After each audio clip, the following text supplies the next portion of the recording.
Welcome, everyone. I'm Ursula Marinelli, Executive Director of the Pacific Communities Health District Foundation here in Newport. We're delighted that you can join us for today's Med Talk, a year in review with Dr. Lesley Ogden. Med Talks are updates and conversations with hospital staff and community members. A couple of housekeeping items before we start. Please turn off your cameras because that does help with the recording, and also mute your devices so that we don't have interference with background noise as the presentation proceeds. If you have questions or comments, please type them into the chat or use the hand raise emoji and I'll call on you. Also, for those people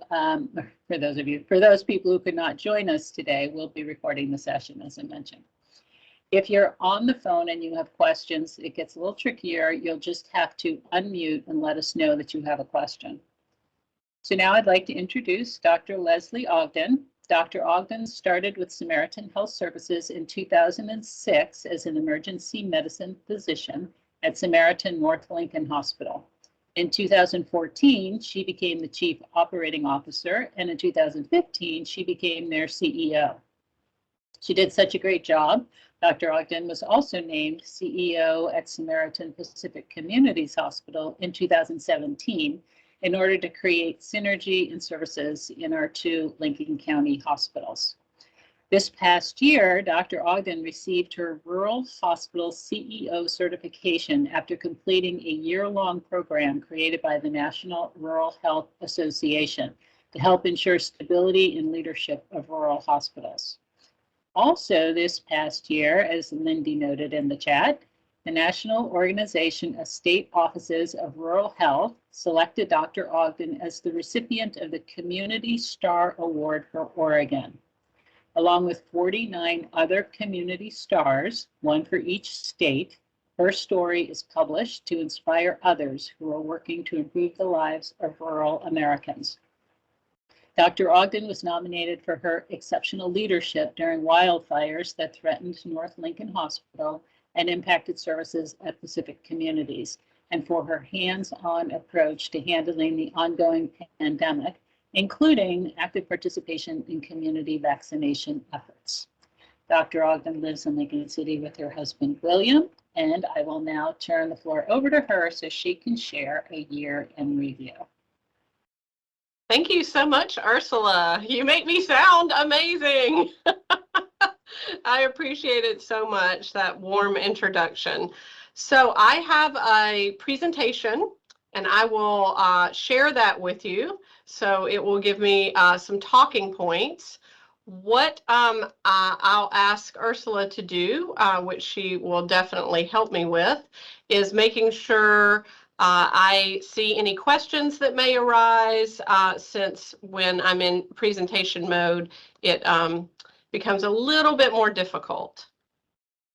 Okay, well, let me get started here then. So if we start looking back at our year, then we cannot look at it, of course, without the lens of the pandemic. And I'd like to touch on the impact to our hospitals within the county, some new things that we established, like drive-through COVID-19 testing sites, and of course, vaccinations that have been hugely impactful. I'd also like to give you some updates about our hospitals and campuses and clinics. We have a lot of changes with facilities that you may think, wow, you have 2 new hospitals. What other facility changes could you be making? But a stagnant hospital is not a growing hospital, and we need to continue to grow for our communities. We have both clinic service line growth and hospital service line growth.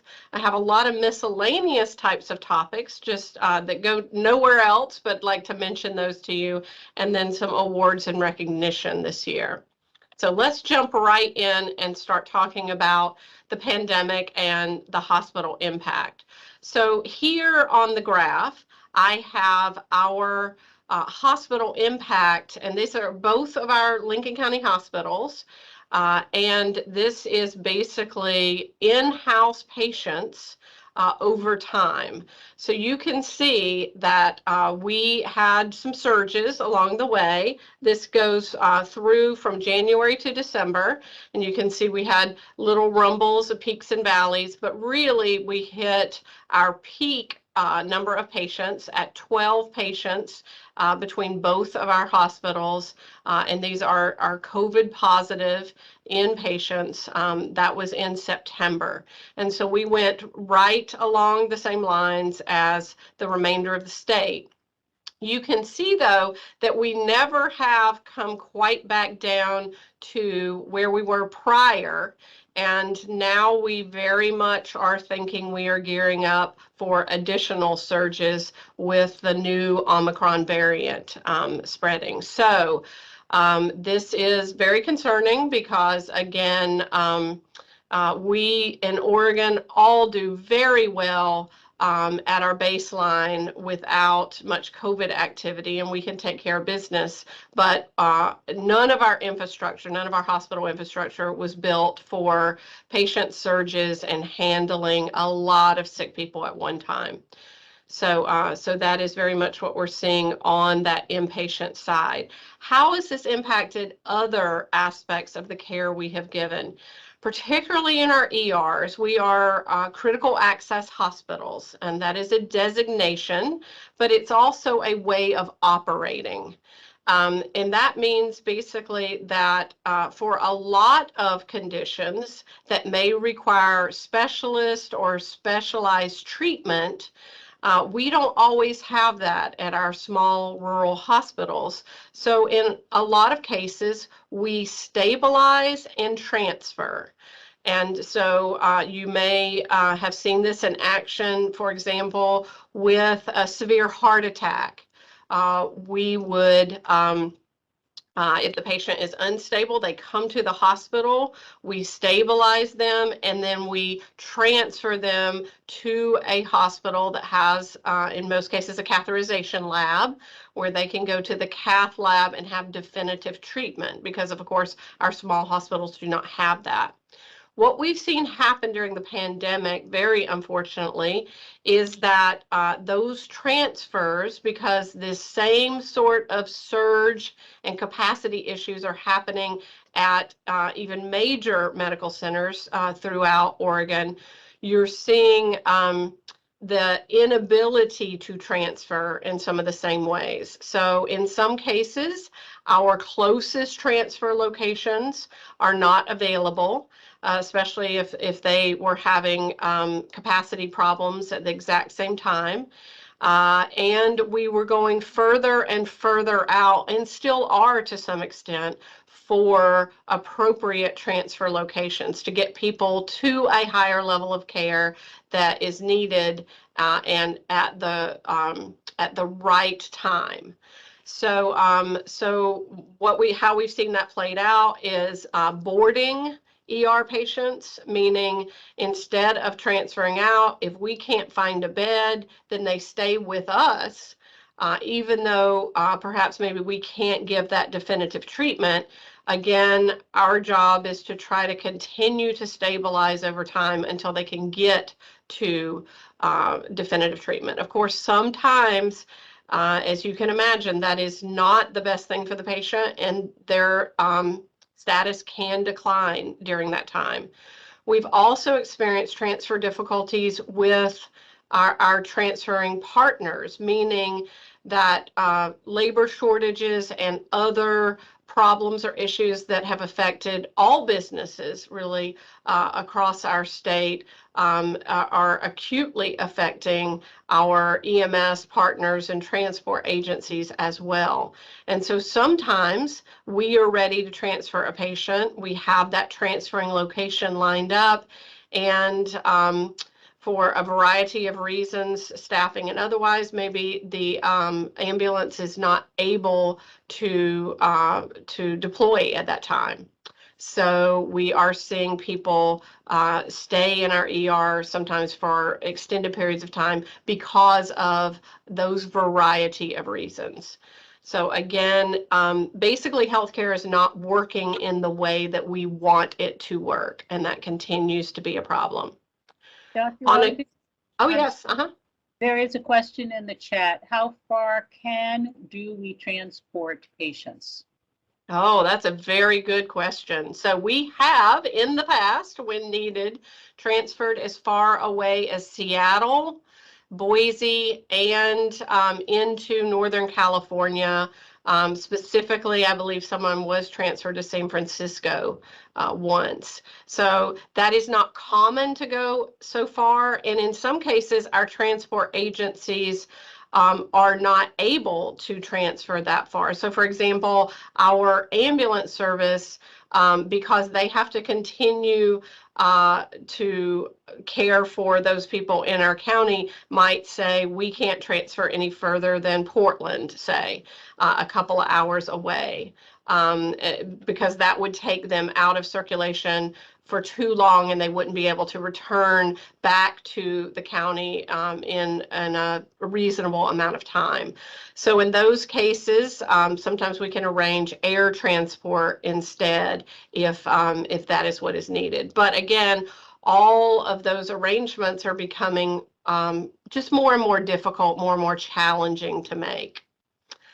So on the positive side, though, there have been some things that we've been able to put in place in our local communities that have made a difference in the course of this pandemic, and that I'm really proud of.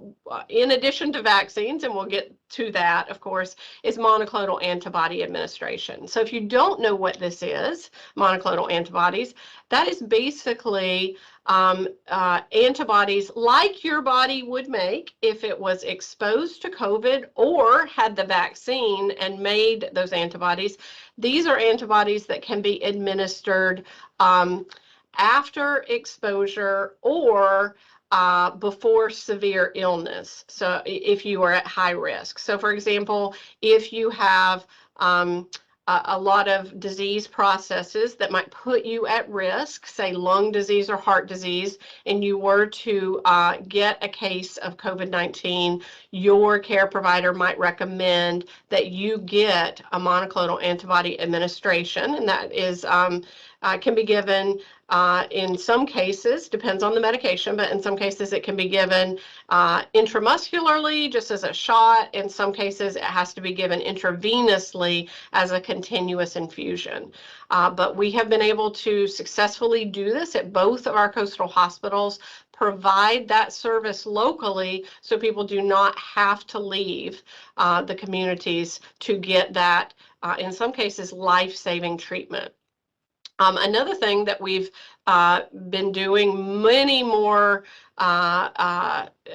more robustly, I should say, as we have ever done, is bed huddles and bed availability. So the things that have affected other hospitals likewise have affected us.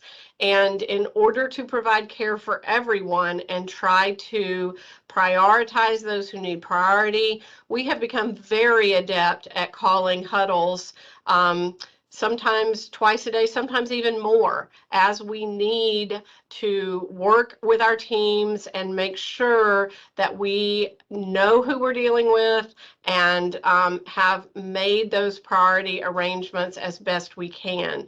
It's also helped us to make sure that we have staff in the right location, resources in the right location, even within our own hospital.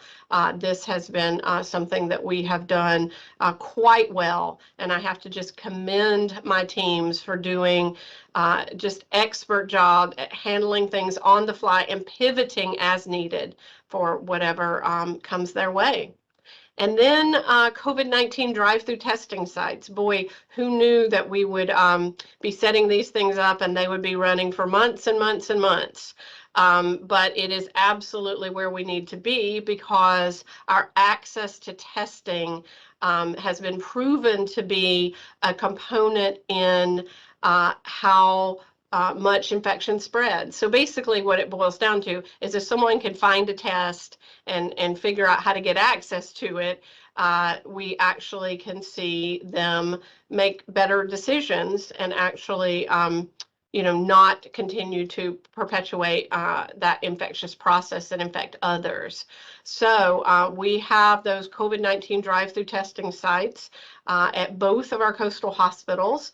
Those run Monday through Friday. The one in Lincoln City opens at 7 in the morning, and we stagger that with the one in Newport that opens at 9, and then the one in Lincoln City closes at 3:30, and the one in Newport closes at 5. So what we hope is we're providing access to most people during most times to get to us easily. The other big thing that has changed in the time frame since they opened to now is previously you required a doctor's order to get a COVID-19 test, and now we have taken that barrier down, and people can drive through and get a test without any of that requirement. So very proud of that, of opening up testing.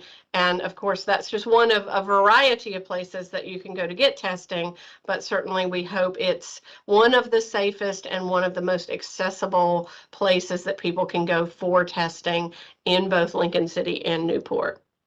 So let's look at vaccinations. A lot of people have questions about vaccinations in healthcare and how we are doing. So this is some information about all of Samaritan, but if you look at the top, this is what I'm most proud of, and that is Samaritan North Lincoln Hospital and Samaritan Pacific Communities Hospital, NLH and PCH at the very top of that middle column are almost neck and neck at 96% and 95%.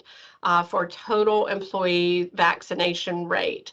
And so we are leading our system for compliance in this area, and our patients who have asked us, what is your vaccination rate? Can I feel safe with your employees taking care of me? The answer is absolutely and resoundingly yes.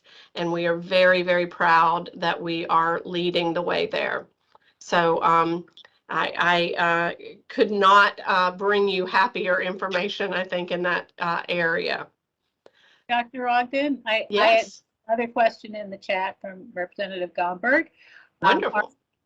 Are the drive-through tests good for air travel? Yes, those are, in that they are PCR tests that are available at our drive-through. Many people have used them for air travel, but what I always tell people to check is check with your airlines, because some of the airlines require a specific company or specific type of test that they will accept. So I would hate to steer you wrong and tell you, oh yeah, you can go through our drive-through site and that be accepted.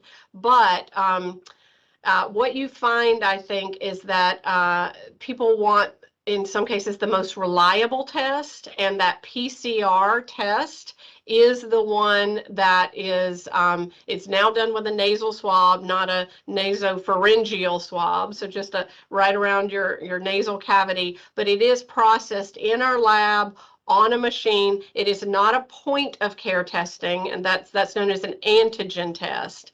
So, so it is the most reliable COVID test that you can get is the PCR test. So now I will contrast that with the fact that in our walk-in clinics, we do have that antigen testing, that point of care testing.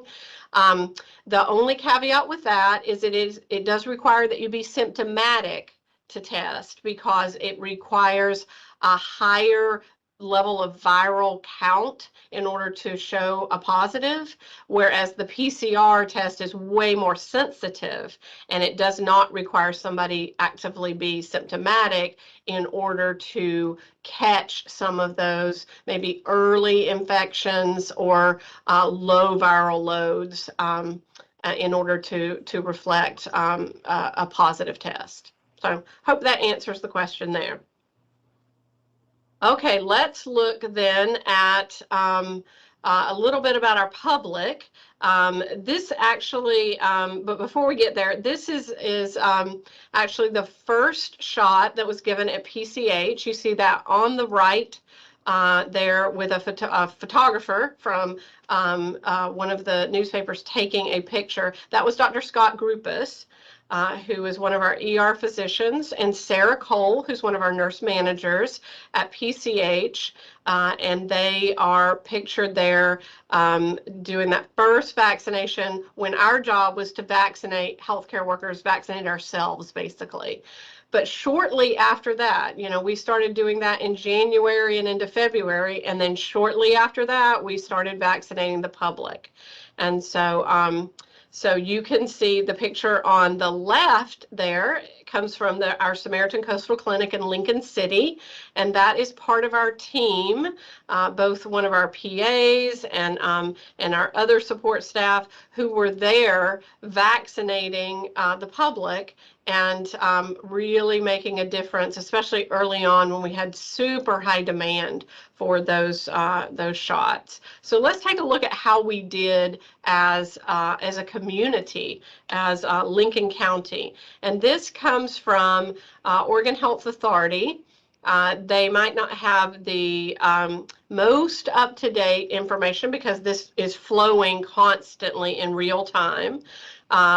And in fact, I know that if we look at our entire population with at least one dose, I believe not entire population, actually age 16 and above, that we are ranked even higher than this, especially against other counties. But this is a good overview, and basically I think what you would say is we are getting very close or have exceeded in some demographic studies that 80% mark, because again, that was the goal for the state, to get counties to 80% vaccination rate, and we are listed officially in other parts of the OHA website as making that goal, and we're one of only 4 or 5 counties who have done that. So this is just amazing work by a number of people and partners. This is led by Lincoln County Public Health, and the Samaritan hospitals are in partnership, as well as EMS, fire, school districts, just about anybody you can think of who was having a hand in early vaccinations and continued vaccinations. And the really great thing about Lincoln County, and I will say it over and over again, I'm so proud to be a member of not only a healthcare organization here, but the public, because everybody listened to the request, which was go out and get vaccinated, and by God, we did it. None of the vaccinators, the people who could do that, said no. We said yes, yes, yes, let's figure out how to do that. And the public responded. And if either parties had any compromise, I think we would not be where we are today. So those barriers were overcome with hard work and information and partnership and working together. So that it just could not have been, I think, a better scenario. I want to switch gears now and get off of COVID just for a little bit and update you on some facility changes and celebrations that we have. So the first one is down at PCH at Newport. We see that we recently opened a walk-in occupational medicine clinic. And that is a picture of our COVID-safe ribbon cutting with members of course, the chamber with their ribbon, but we have myself in the middle and members of the Health District Board. There are Chairman Ralph Breitenstein, and sharing the scissors with me, Bonnie Saxton and Amy Thompson as well, right there to the right of the picture. You can even see Ursula right behind me, her head's right there. But this was us making that celebration that we've been working on this project for quite some time. If you'll recall, and if you ever searched out Walkin Clinic services there. They were in a modular building, and we'll talk more about that modular building in just a moment. But that was always meant to be a temporary home for the Walkin Clinic, and now they are in their permanent digs. Where they are located is at the corner of Abbey Street and Highway 101 in the old Apple Peddler building.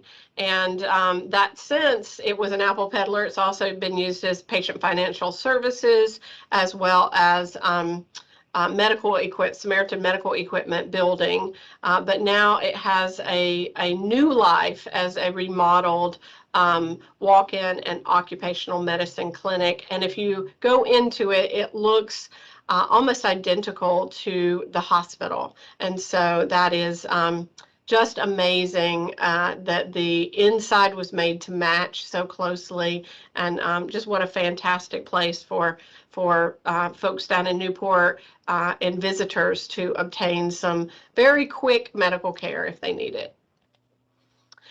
We do have something going on that I want to mention to you with flooring, and that is that the flooring in our PCH hospital is failing. Unfortunately, we started noticing this right after the move-in in 2019, and gradually it has come to our attention that all of this will need to be replaced. Removed and replaced. So we are, of course, working with our construction partners and subcontractors to figure out exactly how this will happen, because of course it's going to come down to money. But this is a failure of construction and will need to be remedied. So we're working in very close partnership, as you can imagine, with the Pacific Communities Health District and of course our construction partners to remedy that. And we will be going into arbitration to work on the money part of it and get to our conclusion. But the end will be a detailed phasing plan in which we will continue to serve patients and continue to keep the hospital open, but replace the flooring that is needed. One thing I can reassure everybody on is, especially the taxpayers that paid for this hospital, is that you will not be spending any additional. We will make sure that that we get this money from the right people and that this is fixed and fixed well. So we're working on that, and people will see that rolling out over the next year or so as we figure out how to replace the floor in a working hospital. So no shortage of challenges. If we look at preparedness efforts, we have lots of preparedness efforts going on with both of our hospitals, but for a number of reasons, we're actually a little bit further ahead in our Newport hospital for a couple of reasons, and I'll go over those. The first is we have been made acutely aware that our water system for the entire city is somewhat at risk from even a small earthquake, and that is due to the condition of the dams that serve as a reservoir for our water system.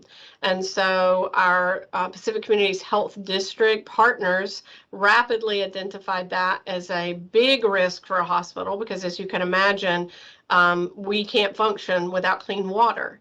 And so so we are working with the City of Newport, with the health district and some consultant partners to design an emergency water supply for that hospital. And we feel that that has some urgency to it. So that is why we're working on it. And that is actually the diagram that you see in the upper right, is that water tank and how it will sort of function in real time.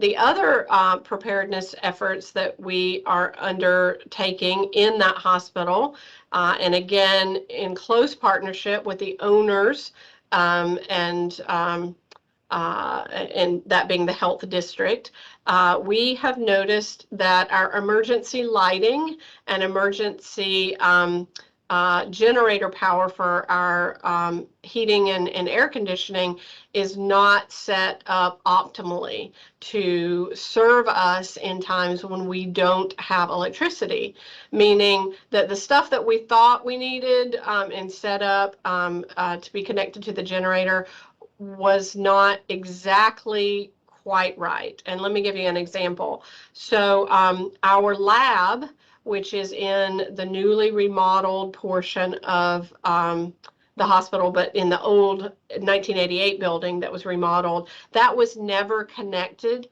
to the generator for the HVAC system. So while the computers and all of the equipment was connected, the HVAC system was not. Well, as you can imagine, that area and all of that equipment becomes very warm very fast if it does not have appropriate heating and cooling, making that an ideal temperature at all times. So our ability to operate in times of crisis, of course, is part of having that lab operate as well. So we are undertaking new connections, new ways of connecting both our backup power generator and lights. And this picture on the left is actually showing you some lights that we are going to be putting on our emergency power grid there in the pink, part of our clinic floor, because we need to be able to continue to take care of even clinic patients at times when the electricity is out. So we're working on all of those things. And again, at North Lincoln, we have lots of work that is going on as well. But these are the preparedness efforts that are pulling ahead, again, because of either urgency or us being able to identify and start working on them very quickly. One thing that is happening at North Lincoln, because I don't want you to think that everything is not happening at North Lincoln as well, we have a new MRI project that is going on. Here you see myself on the left and members of our hospital board, foundation board, and health district board, all participating in a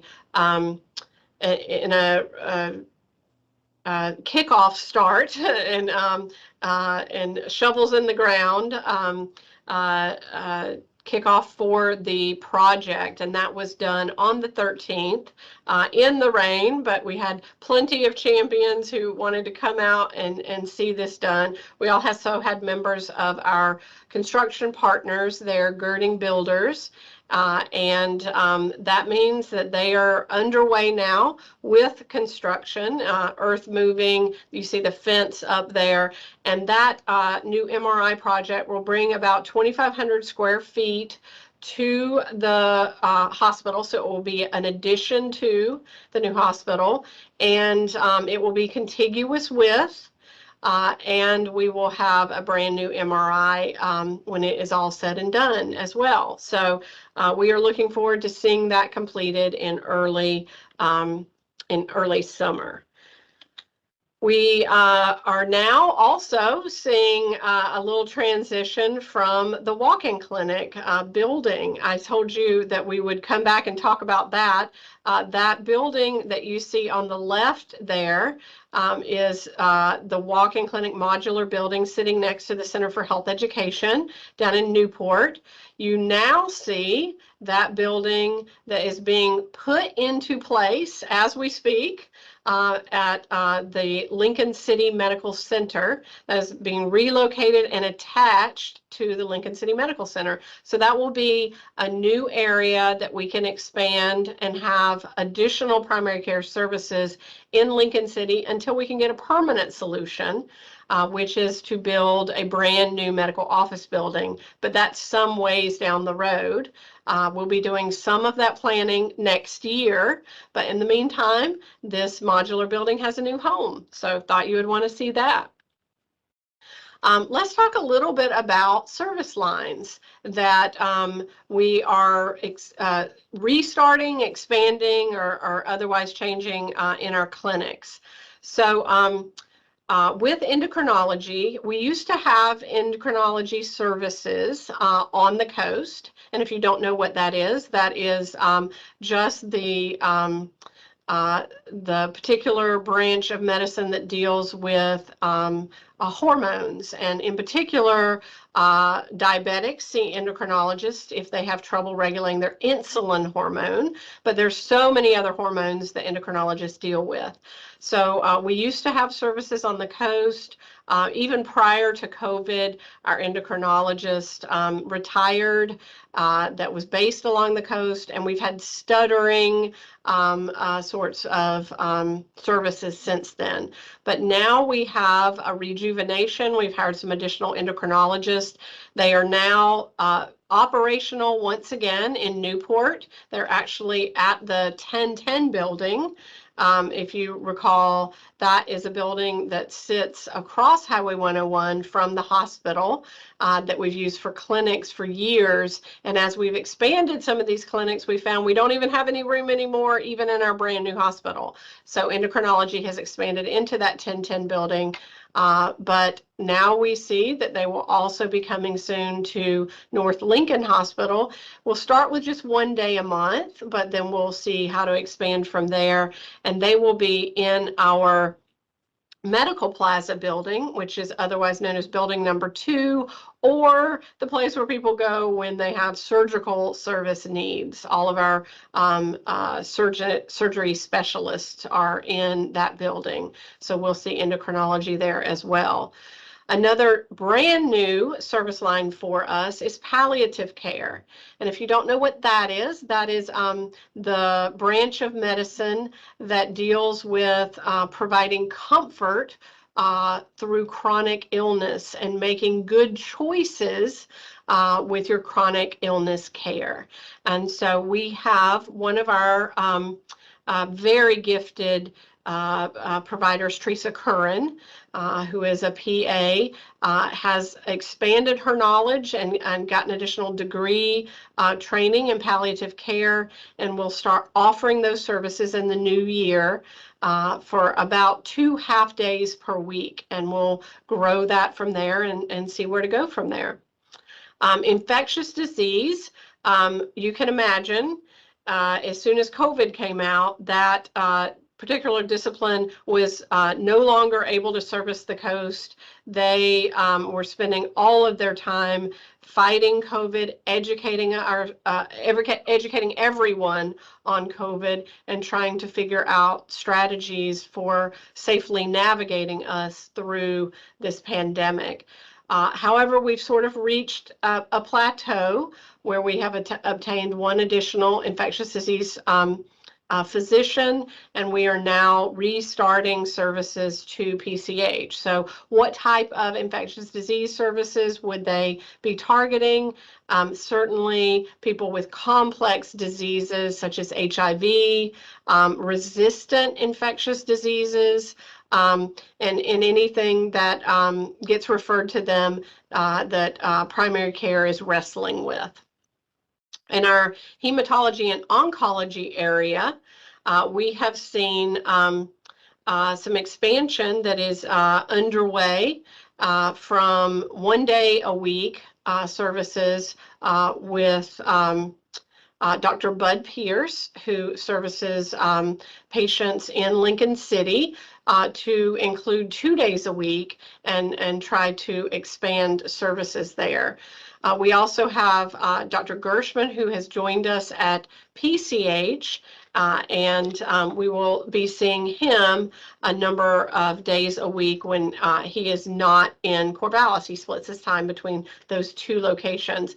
But the secret there is he actually lives at the coast, so we're hoping to see him more and more as we grow that service line there as well. Nephrology is another expanding specialty area. Those are physicians who deal with kidneys. And we have hired some additional nephrologists and now have 5 hired across our system. That is what we need to provide outpatient dialysis centers in each of our communities because those nephrologists have oversight not only of their patients who go to those facilities, but they are the medical directors for the facilities themselves. So we are fully staffed in that realm. Like I said, those doctors see the patients and then send the patients to the dialysis center with their prescription for dialysis. That dialysis partner, however, in Newport has changed. That was Fresenius, a company who provides that care nationwide, actually worldwide. That has changed to DaVita, also a company that provides those services nationwide and worldwide. And they have turned over that clinic space in Newport that they have had some revamping, bringing a lot of equipment up to the latest and greatest. And in the meantime, our Newport dialysis patients have been serviced in Lincoln City for the past few months while that transition was going on. And they will be repatriated back to their home dialysis unit in early January. So some exciting news there. Hospital service lines, we are working on expanding the PET-CT. That is a service that is done for primarily now for oncology patients, so for cancer patients to stage the state of their cancer diagnosis. And so that's an imaging modality that is delivered via mobile truck that comes in at North Lincoln now, currently 3 Tuesdays a month. That truck comes and parks and people can obtain that service locally. However, we will be expanding that service to Newport as well, who has not previously had that PET-CT service. We will actually be sharing a mobile unit between North Lincoln and PCH, and we will be having the ability to have those scans done in our local communities multiple days per week. And we are super excited about that. So you'll see that change in happening in January and rolling out slowly over the year as we grow that service line.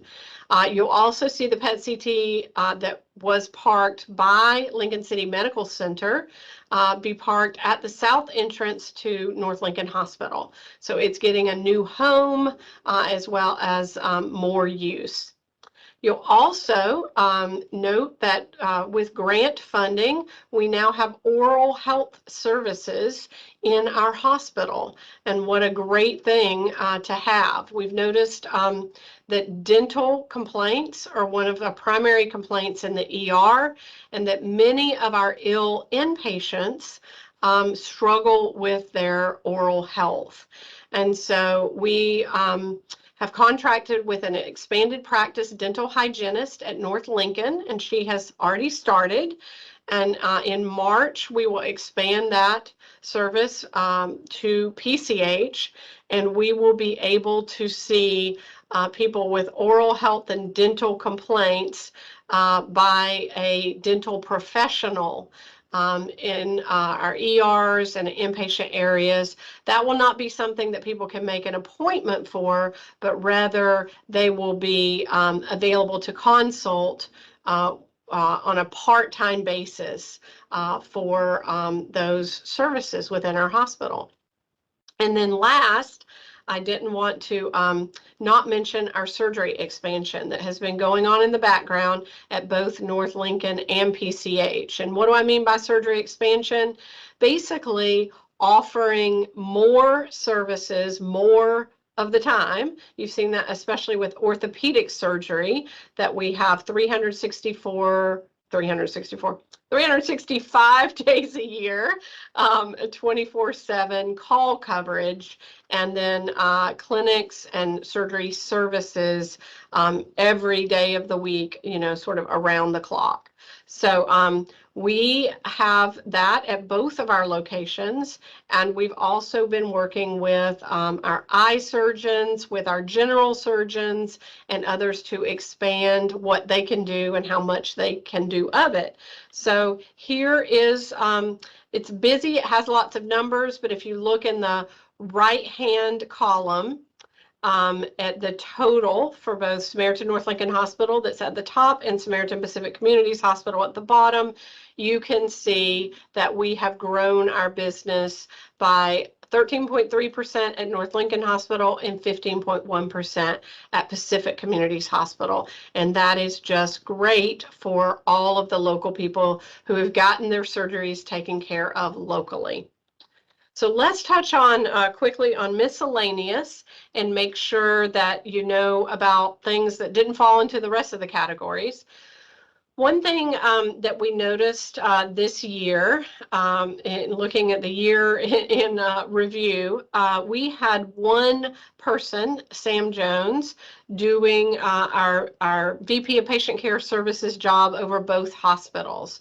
Basically, this job is over all clinical areas of our hospital. So it's nursing, but it's beyond that because it also covers everything from lab to rehabilitation services to imaging. So it's really anything that the patient touches, this VP role is over. So Sam Jones was doing this for both of our hospitals.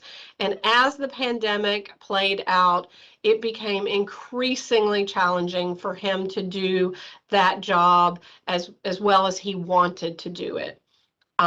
We love Sam. He is an amazing, amazing VP, but we finally talked it out and decided to have him return to where he started at PCH as VP of Patient Care Services and divide that role back out so we could have the highest level of leadership available at both of our hospitals. And so we have a new VP of Patient Care Services, Denise Moyland, who is our new fantastic leadership team partner and leading all of those services for us at Samaritan North Lincoln Hospital. So we feel like we have the best of both worlds between Sam and Denise handling all of those things and bringing lots of good attention and expertise there.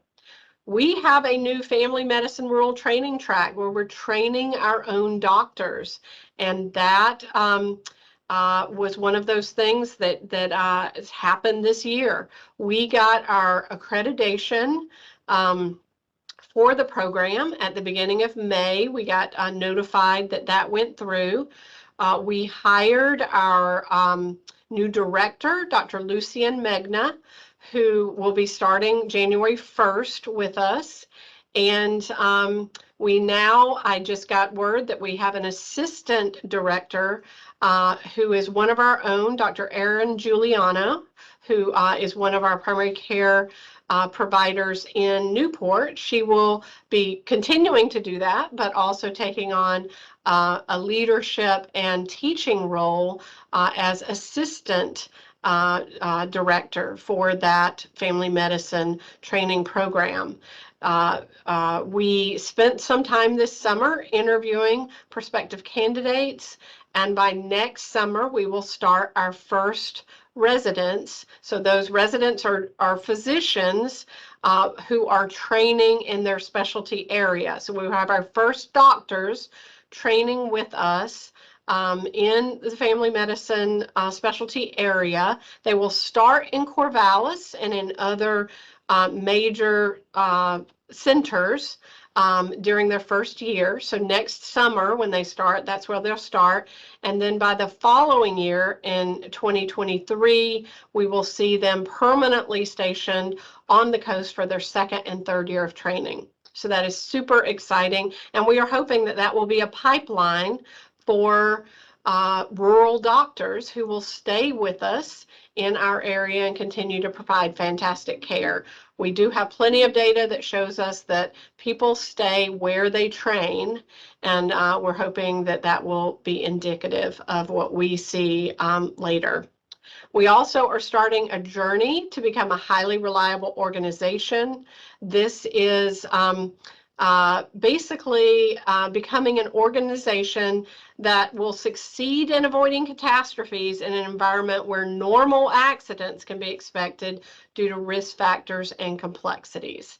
So basically, it is putting all the cogs and the wheels together to up our game even further, because we, at both of our coastal hospitals, we have already achieved 5-star status in patient experience at various times over the past 5 years.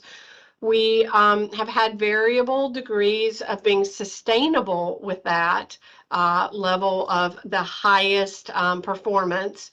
And we need to move into a culture of zero patient harm, where no patient harm is ever tolerated. And so that is our journey, and we'll be starting that full-fledged next year, but we're already in the midst of changing ourselves. One thing you'll see us also do more of next year, but we've already started, is our Coastal Stars program. Well, what is that? You might say, I don't know anything about a Coastal Stars program. Well, that is a substance abuse and treatment residential facility, and we are modeling it after the one in Lebanon, and we will be working on where such said facility will go in Lebanon, in Lincoln County, and we will be utilizing some of the knowledge, expertise, and frankly, the people from our STARS program in Lebanon to help us get all of that started and sustain operations as well. So you will see that in the new year.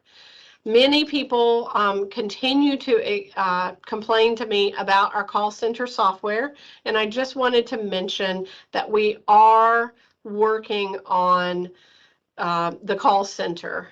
People have expressed frustration in getting through to the right person, getting where they need to be, getting the appointment that they need, and we are hearing you. We have in the past had problems with staffing that center. That is continues to be challenging, but we are working on some remedies. But the software that is more advanced will help us enormously. We have gone through some hiccups as we have upgraded that, but we're hoping to get to a much better situation. I just wanted to throw in there, though, many people have said, well, why don't you just move the calls back to the individual clinics and let them handle it? That is no longer an option. We have grown way too big and deal with way too many calls. When we tried to do that, one of our last clinics that was facing that had 45-minute wait times for just answering phones. So it's just not an option. We've got to get this right, but we appreciate everyone's patience. Ursula, you've come on, so I guess there's a question. Okay, great. Yes, Lindy's asking, is the Patient Family Advisory Committee coming back in 2022? Oh, that's a very good question. I would say probably it is. We haven't sat down and said, this is definitely something we're going to be doing, but we need to hear from patients and families. It's now is even more important than ever, and we've got to figure out ways to get back to our norm. So I will put that on my list of things that have been requested to come back sooner rather than later, and see what we can get to. Even if we had to have virtual meetings or hybrid meetings, or, you know, some way though to interface, I think would be very worthwhile. So let's do that. Let's make it a priority. I've touched on some of our workforce issues that we have seen unfortunately occur with employers across the divide. You know, everywhere we're facing that, but it's acute, frankly, within healthcare. And so we have come up with a variety of ways to deal with these challenges. But one of the biggest things that we have built into our budgets for next year is raising our minimum wage rate across the board on every job to the $15 level, and also making sure that our market adjustments are that we're meeting or beating market rates for compensation for all of our jobs. We're also looking at non-compensation ways to be an even better employer of choice. So you'll see many of those roll out, if they have not already, roll out in 2022. Affordable housing continues to be a problem along our coast and for healthcare workers in particular, and we are participating and actively engaged in coming up with some solutions for that. And that will continue into 2022. And lastly, I wanted to mention our partnership with Coastal Phoenix Rising, which is a very innovative program funded by a grant through Project Turnkey. This has enabled us to have medical respite beds on the coast for the very first time. And what this is for appropriate homeless candidates who are cared for in our hospitals and who previously have been discharged back to the streets. We now have this option with this group who is providing that service, and we are contracting with them to pay for this service to have these appropriate candidates housed, with the goal being that they transition out of homelessness and into a home at the end of their stay. So much more to work on with that, but what a wonderful program and solution for many people along the coast. My last slide is just to show you some awards and recognition. At PCH, we received a Gold Plus recognition from the American Heart Association for our work with stroke treatment. And we are leading our system with those fabulous outcomes and wonderful care. We've already talked about the time that I spent with the National Rural Health Association in getting my rural hospital CEO certification and the Community Star Award. But what we did not mention was that Dr. Erling Oxenholt, pictured there, received an award. He is a family physician, also board certified in geriatrics and sports medicine, that practices out of Lincoln City. And that is a picture of him receiving the Oregon State Rural Health Hero Award for this year. So what fabulous attention the coast is getting, Lincoln County in particular, from our rural health award givers, I should say. And then last but not least, the Lown Institute, that is a healthcare think tank and the first to publish a national ranking of hospital social responsibility, has ranked North Lincoln Hospital and PCH first and third among the 13 critical access hospitals in Oregon for their social responsibility. And this includes charity care and community investment. So I will stop there and open it up for any further questions. But what a great way to end with really what it's all about with these hospitals and our year in review. It's really taking care of our community. So Ursula, are there any other questions or anything that I can answer for anyone? There are no more questions in the chat. Does anybody have one final question? We're almost right up to the 1 o'clock hour.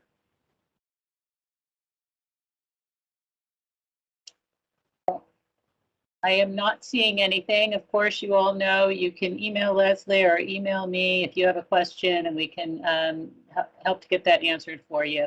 So thank you, Dr. Ogden, for that very thorough year in review. It has been an amazing year. Thank you for your leadership. And thank you all for the parts you have all played. There are employees on, there are supporters, there are trustees, and we really appreciate everything that you all do to help make this the 2 coastal hospitals so successful. Absolutely. So you will receive in your email a recording, a link to the recording. You can feel free to share that, and then you will also receive a survey in your email. So please answer that survey so that we can make sure that we're providing the information that you're looking for. And with that, I will just say happy holidays, and we will see you all next year. Happy holidays.